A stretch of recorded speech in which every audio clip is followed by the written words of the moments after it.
Jadi kalau menemukan jalan itu rusak, ya jangan dibiarkan. Jangan dibiarkan, Pak. Jangan sebut ya diberikan tanda-tanda atau rambu di jalan rusak. Tapi kalau dia sebut tiba-tiba membuat kecelakaan, itu masyarakat bisa nuntut ya sesuai dengan wewenangnya, dan itu pernah terjadi. Kontraktor A mengerjakan proyek APBN, APBD.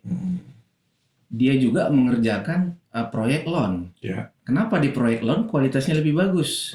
Di proyek rekan-rekan insinyur sipil, Badan Kejuruan Sipil Persatuan Insinyur Indonesia, dan juga masyarakat umum yang mengikuti podcast kita hari ini ya, kita lebih mempertajam lagi pada regulasi, uji kir dan pengawasan kendaraan. Jadi ini adalah langkah-langkah yang saat ini diambil oleh pemerintah ya, bagaimana terus meningkatkan atau memperkuat regulasinya, kemudian uji kendaraannya atau uji kirnya, dan pengawasannya seperti apa di lapangan.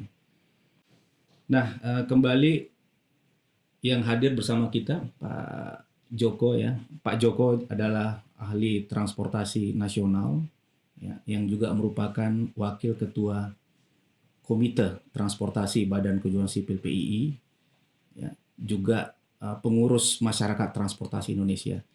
Dan beberapa tahun terakhir ya, kalau kita lihat di Kompas TV atau di Detik News ini, beliau banyak memaparkan atau memberikan usulan-usulan, opini-opini teknis keinsinyuran terkait transportasi, keselamatan transportasi secara umum. Seberapa efektifkah uji KIR ini dalam mencegah kendaraan yang dikategorikan sebagai odol di dalam beroperasi di jalan-jalan umum, jalan tol dan jalan non-tol, Pak? Silakan Pak Joko. Ya, KIR itu kan dilaksanakan setiap 6 bulan sekali ya. Ya, 6 bulan sekali ada KIR, itu wajib lah. Bukan kalau di Indonesia itu untuk kendaraan umum, entah penumpang maupun barang. Tapi untuk semua kendaraan lainnya belum. Kalau di banyak negara Eropa semua kendaraan itu KIR. Ya, tapi KIR-nya itu setelah sekian tahun dia beroperasi. Kita kan nggak baru beli langsung KIR gitu kan. Sebenarnya nggak. Filosofinya adalah setelah digunakan 2-3 tahun ya baru KIR. Kita tuh tidak gitu kan. Enggak. Jadi orang beli suatu bulan langsung KIR ya masih bagus kan. Nah, kemudian KIR itu upaya untuk pencegahan tadi ya, biar untuk keselamatan juga lah. KIR itu kan banyak hal bisa dilakukan di sana. Ada masalah pencahayaan, ya, kemudian suara dan sebagainya, termasuk juga sistem pengereman. Tapi tentunya KIR sekarang ini sudah harus berubah, saya kira. Dari dulu tidak banyak perubahan, ya. Jadi sebenarnya KNKT sudah mencoba mengusulkan harus banyak perubahan, tapi ini nampaknya belum dijalankan karena ini berkaitan dengan kondisi di lapangan, ya. Nah, di antara KIR juga ini perusahaan-perusahaan tuh harus punya namanya sistem manajemen keselamatan, SMK, itu wajib ya. Di kita tuh perusahaan tuh kalau nggak salah kok angkutan barang ada 4-5 ribuan, cukup banyak ya. Nah, ini SMK itu baru mulai ada 2019. Ini tugas pemerintah menganggarkan ya untuk mengajarkan bagaimana merawat pemeliharaan kendaraan. Ada 10 item di sana, manajemen itu kan. Nah, ini ada peraturan menterinya di 2018, kemudian 2019 baru dilaksanakan baru 1 tahun. Ketika 2020 kena pandemi. Nah, berhenti nih kan. Anggarannya nggak ada kan, karena pemerintah kan 2020, 2021, 2022 baru 2023 akan mulai, tapi masih kurang juga. Karena rata-rata saya tanyakan, setiap satu perusahaan itu untuk memandunya buat KIR itu ya minimal 10 juta. Ya, jadi cukup banyak dan disediakan kan, apalagi setahun nggak bakal selesai. Soal anggaran keterbatasan. Ditambah sekarang malah anggarannya nggak ada lagi. Nah, gimana ya? Ini masuk keselamatan ya. Jadi persoalan juga. Nah, ini akhirnya dengan masih SMK itu agar perusahaan itu turut menjaga keselamatannya. Tapi ini juga tidak terlepas apa ya, di awal saya katakan ini adalah masalah regulasi kita yang memang harus kita benahi juga. Persoalan kaitannya sama tarif lah. Itu akan masalah. Selain tarif juga masalah penegakan hukum. Ya, dari kembali KIR oleh daerah, kemudian karena Undang-Undang Nomor 1 2022 setahu saya itu mulai 2025 ini ya KIR-nya ditiadakan. Kemudian bukan tidak, KIR itu gratis. Nah, pikirannya dulu gratis mesti banyak, ternyata setelah gratis ternyata ngikut tuh sedikit. Oh enggak, KIR juga nggak apa-apa kok gratis ya gitu. Akhirnya mereka bilang lebih baik KIR saja bayar daripada tidak bayar. Justru sekarang yang ikut KIR itu menurun pesertanya. Nah, ini kan malah bahaya juga kan. Nah, di samping itu KIR ini pemeriksaannya kalau di jalan raya wewenangnya di polisi sesuai undang-undang angkutan jalan. Dinas Perhubungan atau dari Direktur Jenderal Perhubungan Darat hanya bisa di simbol-simbol jembatan timbang ya, atau di terminal biasanya untuk angkutan bus kan, dan barang di jembatan timbang. Ini kendalanya di situ. Tapi dalam pelaksanaan di lapangan sebenarnya beberapa daerah sudah punya inovasi lah. Jadi dia diberikan informasi gini, ini 1 bulan lagi Anda harus KIR. Jadi memang itu diberi informasi yang lebih memudahkan. Karena kalau ini jadi temuan juga. Jadi terjadi kecelakaan, tapi polisi tanya KIR-nya di mana. Nah, dilihat nanti. Nah, ada apa inovasi Anda? Oh, kami sudah memberitahu seperti ini. Nah, berarti Anda nggak salah. Kalau nggak itu KIR dari kecelakaan ternyata memberikan informasi bisa terseret juga tugasnya. Ya kasihan juga kalau tadi kita bicara honornya kecil ya. Kecil ya. Ya, betul Pak Joko. Jadi KIR ini sebenarnya adalah bahasa sederhananya adalah uji layak operasi, Pak. Untuk uji layak jalan. Uji layak jalan. Uji layak jalan ya. Uji layak jalan. Ya itu tadi kembali ke hasil benchmarking kita, ternyata di luar negeri itu 2-3 tahun kemudian baru dilakukan uji KIR. Setelah pembelian kendaraan. Setelah pembelian kendaraan. Nggak langsung KIR, nggak. Masih bagus kan, sampai di KIR ya. Nah, setelah berjalan, 2-3 tahun di KIR, baru rutin. Baru rutin ya. Dan semua kendaraan. Semua kendaraan. Semua kendaraan. Ya. Jadi sebenarnya mobil yang kita beli itu, ya mau tipe kendaraan apapun itu harusnya di Eropa semuanya di KIR. Di KIR ya. Cuman kalau KIR di kita mungkin kalau semuanya juga alatnya nggak cukup. Ya. Nah ini perlu lagi pengadaan lagi. Ya. Tapi kalau seandainya itu ada sumber PAD, Pemda mesti mau kan? Nah, persoalannya sekarang nggak usah bayar gitu kan? Nah, harus pengadaan. Dan KIR kita ternyata belum seluruh daerah punya. Masalah berapa ya? 60% ya. Banyak daerah pulau-pulau kabupaten-kabupaten kan ini kabupaten ya. Kabupaten kecil juga enggak. Masih banyak yang belum. Ya. Masalah tinggal berapa ya? Belum ya sekitar 60% lebih lah. Ya, pengadaannya itu kan oleh pusat, kemudian bangunan gedungnya oleh Pemda. Gitu. Apakah ada pertimbangan khusus Pak, kenapa pembagiannya seperti itu? Kenapa semuanya nggak ke pusat Pemda, atau semuanya nggak ke Pemda?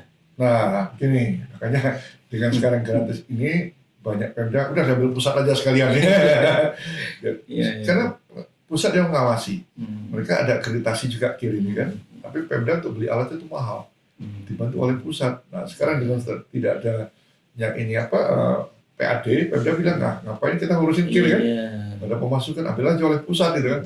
Nah, ada baiknya udah saya bilang diambil oleh pusat, sehingga positifnya mungkin nanti seperti halnya jembatan timbang, diambil oleh pusat sudah lebih baik lah SDM-nya. Nggak perlu macam-macam, kok macam-macam udah pindah seluruh Indonesia kan pusing juga dia. Nah, yang nggak tahu ini baru usulan beberapa daerah kemarin seperti itu. Saya nggak tahu nanti ini harus merubah undang-undang Pemda, karena ini menyangkut di undang-undang pemerintah daerah. Dulu undang-undang Pemda itu memberikan amanah bagaimana jembatan timbang sama terminal tipe A ambil alih oleh pusat dulu oleh daerah. Nah sekarang tahu nanti mungkin menunggu revisi undang-undang Pemda dulu, undang-undang nomor 23 tahun 2014. Jadinya ketika ini 100% diambil alih oleh pusat, apakah nanti implementasinya bisa lebih baik Pak? Harapannya begitu. Karena Pemda juga nggak mau nanggung kerusakan alat, sementara saya nggak dapat duit kan. Kalau dulu pemeliharaan saya masih dapat uang dari retribusi kan, sekarang nggak ada beban buat Pemda. Ya, lebih baik pusat aja katanya gitu kan.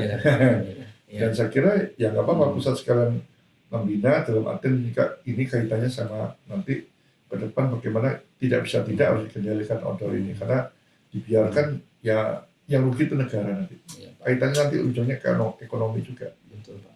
Betul, Pak. Nah, balik lagi ke sesi sebelumnya, Pak.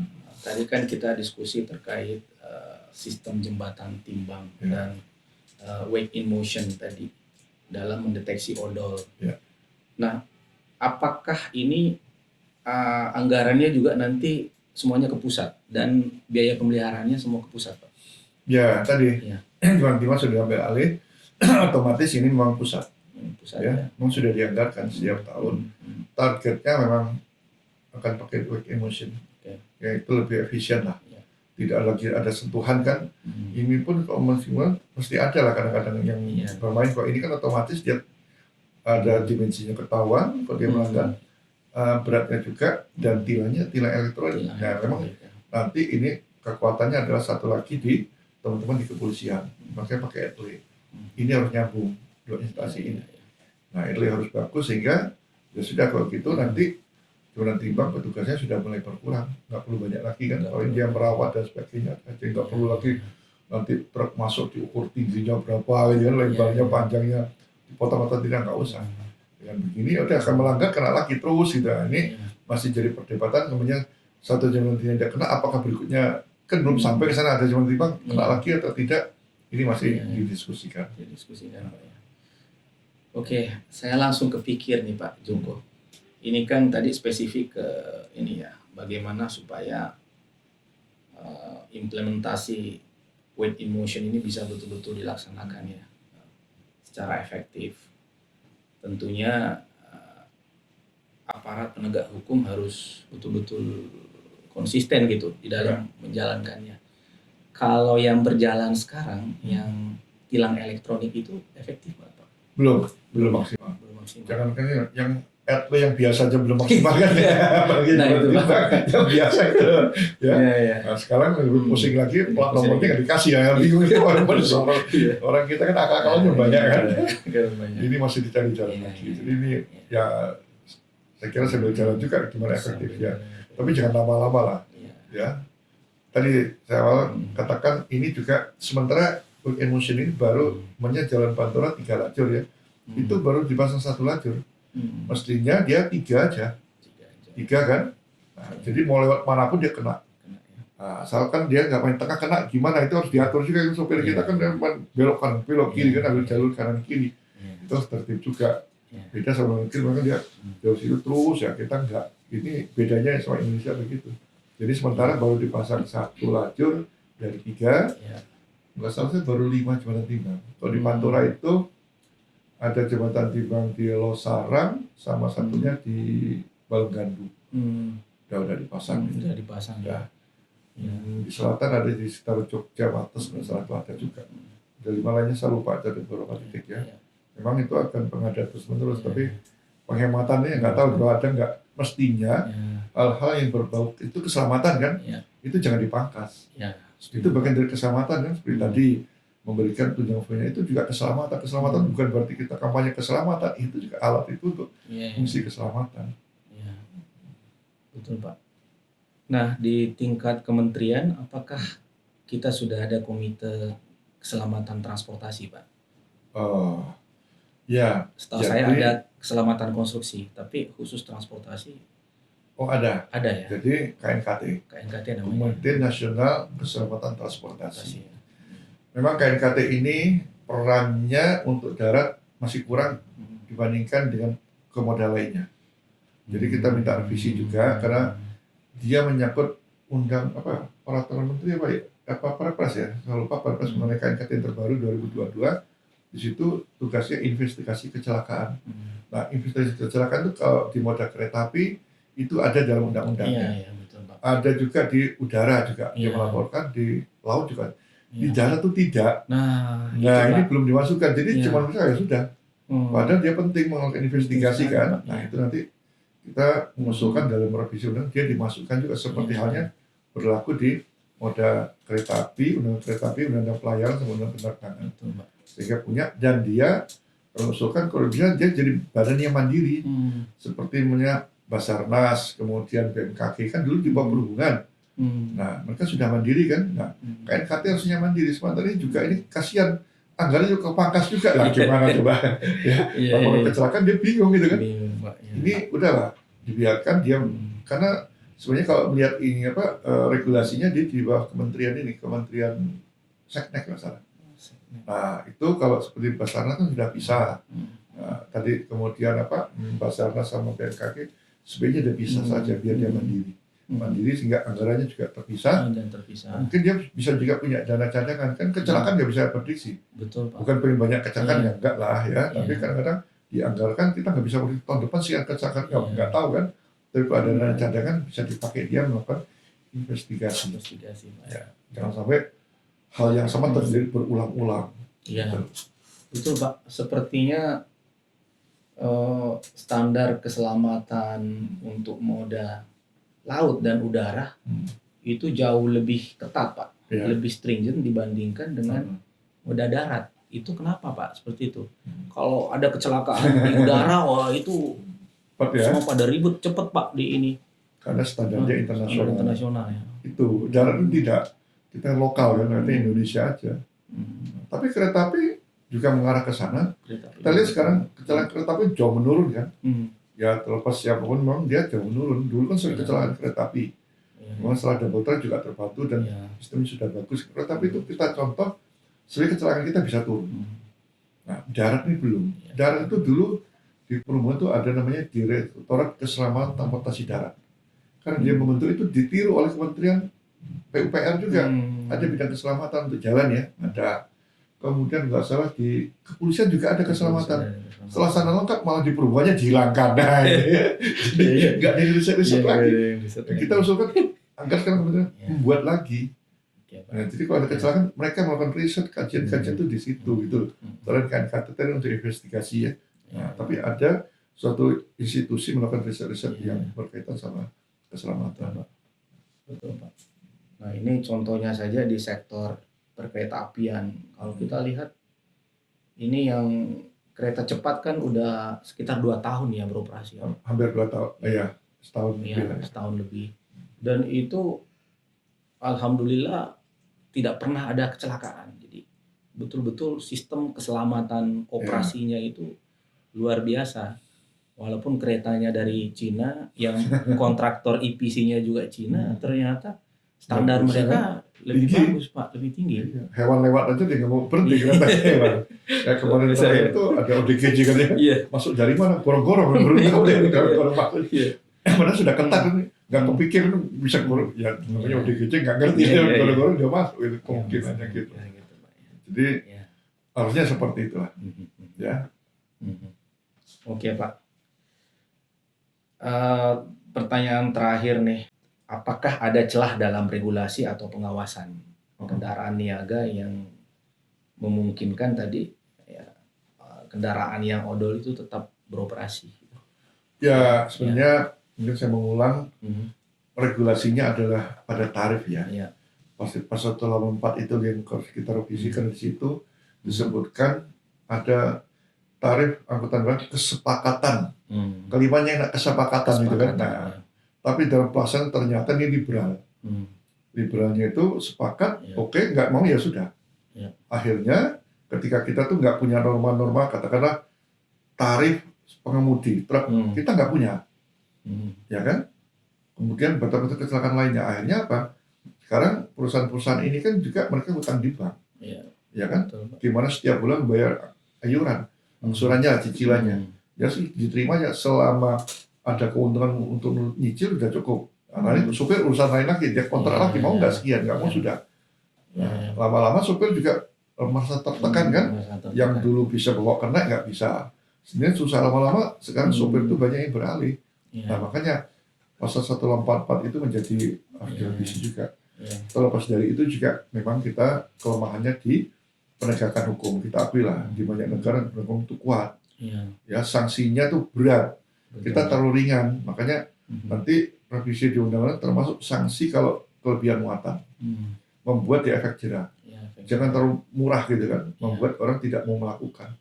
Jadi harus tinggi dendanya itu, gitu. Bukan soal mencari uang, tapi membuat efek jerahnya tadi. Ya ratusan juta nggak apa-apa kalau dia ternyata Karena korbannya tuh sudah banyak. Kalau kecelakaan itu kan apa ya? Kalau dia luka berat itu pasti mayoritas disabilitas, gitu loh. Jadi nambah disabilitas juga kan, merugikan juga. Iya, Pak. Apalagi dia kepala rumah tangga dan sebagainya, bisa kemiskinan, gitu. Makanya ini pengawasan itu harus inilah ketat untuk masalah odol ini, ya. Memang dari regulasi dan penegakan hukum. Menarik, Pak. Beberapa waktu lalu ada kecelakaan tragis di Jalan Transyogi Cibubur, Pak. Jadi di waktu itu sekarang lampu traffic light-nya udah di ini sih, Pak. Udah dibongkar. Ya. Mereka pasang traffic light pas di turunan. Kemudian pas lampu merah, kendaraan pada berhenti, ternyata dari belakang ada truk, Pak. Itu nabrak semua kendaraan di depan, kendaraan bermotor, ya, mobil, motor semua. Banyak yang meninggal, Pak. Itu persoalannya apakah odol atau karena apa, Pak? Ya, ini kembali lagi. Ya. Ini masalah perilaku pengemudi.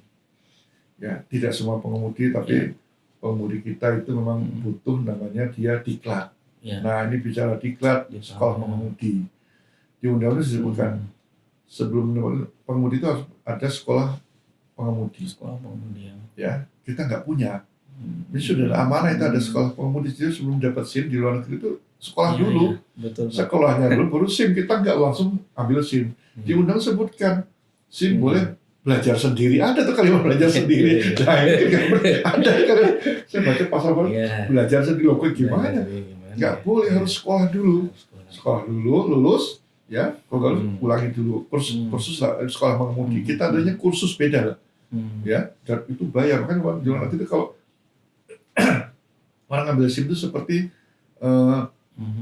orang ngambil ijazah. Dia cukup berat. Dia resikonya gitu. Kita kan mudah. Dan diakui kan jual beli SIM gitu kan. Nah, itu loh. Ya. Nah, jadi saya pikir kita ada sekolah mengemudi. Untuk kita dapatkan supir-supir yang bagus, tapi tentunya harus ada upah standar sehingga mereka mau. Yang kedua, bagaimana pengemudi yang sudah ada. Mereka diklat. Nah, bagaimana saya dapat informasi teman-teman dari KNKT ini banyak pengemudi dia tidak paham mengendarai kendaraan, apalagi dia tuh supir. Nanti di perusahaannya ganti kendaraan itu nggak boleh. Ketika berganti kendaraan kan akan berbeda lagi. Kita nggak kenal A, B, C dia pakai itu berbahaya juga. Jadi istilahnya orang batangannya itu dia pegang itu. Ketika berganti belum lagi dia melewati jalan banyak satu ruas jalan. Dia harus tahu tuh kondisi jalannya. Jadi perlu namanya resiko perjalanan. Anda lewat di sini, bagaimana dia pelajari, apalagi sedang bawa barang. Apakah kecelakaan kalau ditanya dia nggak tahu. Dia baru kali lewat di situ. Nah, kan celaka kan dia. Nah, mungkin di jalan pakai soling yang tewel-tewel itu juga menghabiskan energi. Tanpa disadari mengganggu juga itu. Anak-anak kan senang kan, makanya sekarang dilarang. Saling mencelakakan buat anaknya juga sebenarnya buat sistem pengereman juga mengganggu. Betul, Pak. Jadi saya teringat waktu saya di perusahaan pertambangan dulu Pak, di awal karir saya.